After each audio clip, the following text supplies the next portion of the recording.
Hello world! Hello to all the visionaries out there. Before creating an online course or if you want to dive into this kind of business, so you need to watch this video. So I hope you want some light bulbs and of course clarity on your part if you want to have this kind of business. And yeah, if you watch the last video that I post dun sa YouTube channel ko, it's very profitable because online course or online business or e-learning in online space is a massive growth talaga. Malaki yung growth talaga nung business na to, and it's by 2025, so it's 2023, 2 years na. I don't know how it grows this year. And by 2025, it's $325 billion yung perceive nila na pag-grow talaga sa e-learning. And we attest that because many people no na nagda-dive in talaga ng mga learnings sa online kasi again, the advantage is they can learn anywhere, anytime, and they can dun sa sarili nilang time and pace, di ba? They can have that kind of learning. Even the specific skills or specific transformation na gusto nila because there's a lot of courses out there na talagang pwede mo nang ma-avail sa online. But again, if you want to have this kind of business, before you create this, you can watch this video. Let's dive in. Okay, so before that, let's go to the Word of God so that we can have an inspiration and of course, magre-reflect tayo. Sabi sa Matthew chapter 6 verse 19 to 20, huwag kayong mag-impok ng mga kayamanan dito sa lupa. Dito'y may naninirang insekto at kalawang at may nakakapasok na magnanakaw. Sa halip, mag-impok kayo ng kayamanan sa langit. Dooy walang naninirang insekto at kalawang at walang nakakapasok na magnanakaw. So, again, why kailangan mo munang mapanood before you go and dive into this kind of business. Dito sa Word of God, i-remind tayo ni Lord, no, na kailangan talaga nating mag-impok ng kayamanan. So, number one that I can share you, kung gusto mo, no, at iniisip mo na mag-create ng ganitong klaseng business. Number one is, you need to think, what is your motivation? Are you thinking for an impact or income? So, babalik tayo din sa Word of God. Gusto din Lord na mag-impok tayo ng kayamanan. So, the Lord wants us to create an impact into this world, no? Para meron tayong matulungan na mga tao talaga na makikita nila that si Lord, no, ang lahat-lahat sa atin. So, I think everything will be follow. Yung income, magfa-follow na lang yun. When you know the value, when you know how to serve through, kasi ito yung talagang impact. You are serving, helping, you are impacting people, no? Nagkakaroon ka ng impact sa life nila because you are truly serving them. You are truly concerned about their life. Kaya ka magkakaroon ng ganitong business. Pag ganun, no? And transformation too. Pag ganun yung motivation mo, I think mapapagod ka pero hindi ka titigil. Pero pag money, it's all about money kasi malaki yung kita, which is truth because again, ulitin ko, by 2025, it's 325 billion. Ano lang yun research and perceive lang nila yun. Pero ang totoo, palaki pa ng palaki. But if that is your motivation, the income, palagi ko you will go to the burnout. No? Talagang darating yung time na mabe-burnout ka na lang. But the reality, if you want to enjoy your income stream or your business, no, you are after on the impact. You are after helping and serving the people na matutulungan mo doon sa business mo. Okay, so it will motivate you even more deeper. So, again, number 2 naman na pwede kong mai-share sa'yo is you can invest time and money or not. Okay, so um, you can do the online course without investing money. That's the reality. But again, it can invest your time. Kasi meron talaga mga nagva-value ng time. Kaya nga sabi nila, time is so gold. And again, if yung time naman at ngayon ka pa lang mag-i-start, kumbaga talagang yung advantage, mapapalayo na kasi many people will have this kind of business kasi talagang they saw the possibilities.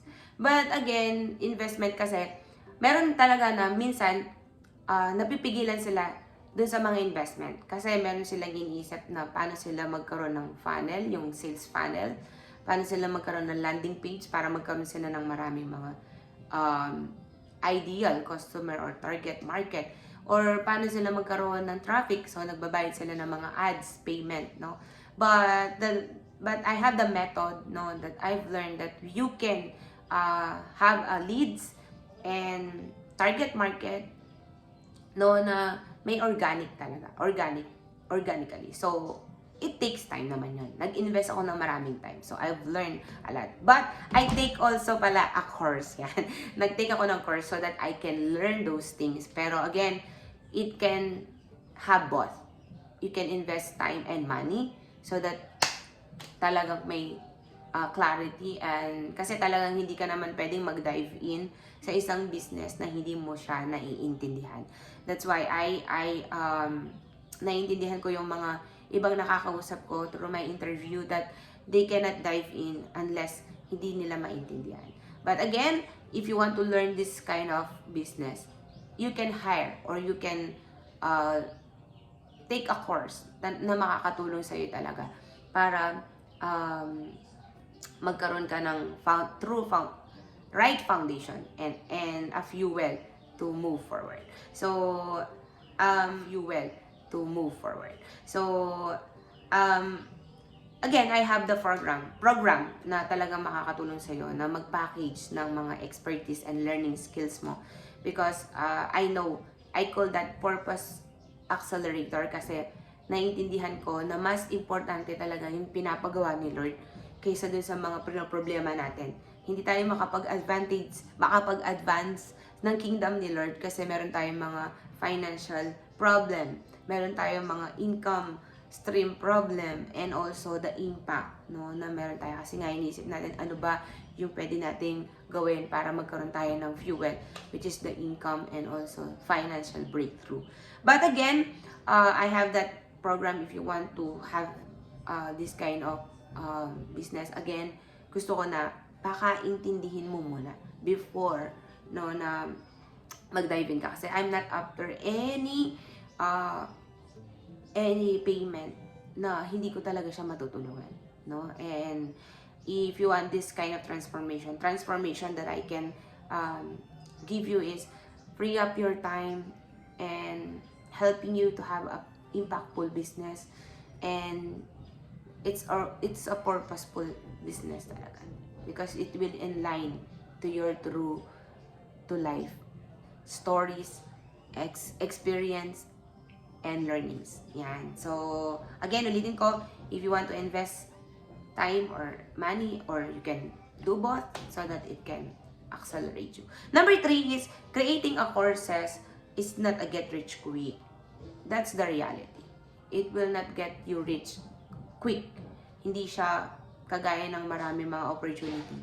I mean, too good to be true talaga. Kung di ako naniniwala ako doon sa kasabihang too good to be true. Wala talagang success na mabilisan. So, it takes time, it takes effort, it takes focus, and it takes intention in the first place. In the first phase of your online course business. Kailangan talaga may ganun na effort. And after that, if your program is tawag dito, proven, no, you can package it. dun sa in-demand delivery. So, yung in-demand delivery natin is online space because they can learn everywhere, anytime, no? Sa kanilang own pace. That's why, again, ulitin ko, it can create you, it cannot help you to get rich quick, but it is possible. And, depende sa mga transformation. Depende dun sa value. And I think if you have a valuable transformation na talagang maitutulong mo sa ibang tao, it can help you get rich. Yeah, it's a long game. It's a long term and long-term success and legacy business. Yan. Kasi talagang iba yun eh. Kapag patungkol sa buhay ng tao, patungkol dun sa may contribute mo sa tao, no, it's a legacy, it's a impactful life. Yan. So that is 3 things that I can share you before you create or before you will dive into this kind of business. But one thing that I've awakened is di ako magkakaroon ng good income kung patuloy lang ako magtatrabaho. No, you will have a good income if you will do the business.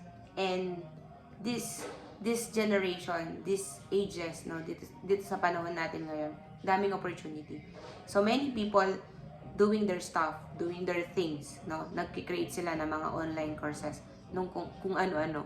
But you have a story, you have a transformation, you have an impact, you have a skill set, you have a talent, you have a gift that comes from God. Why not sharing to other people?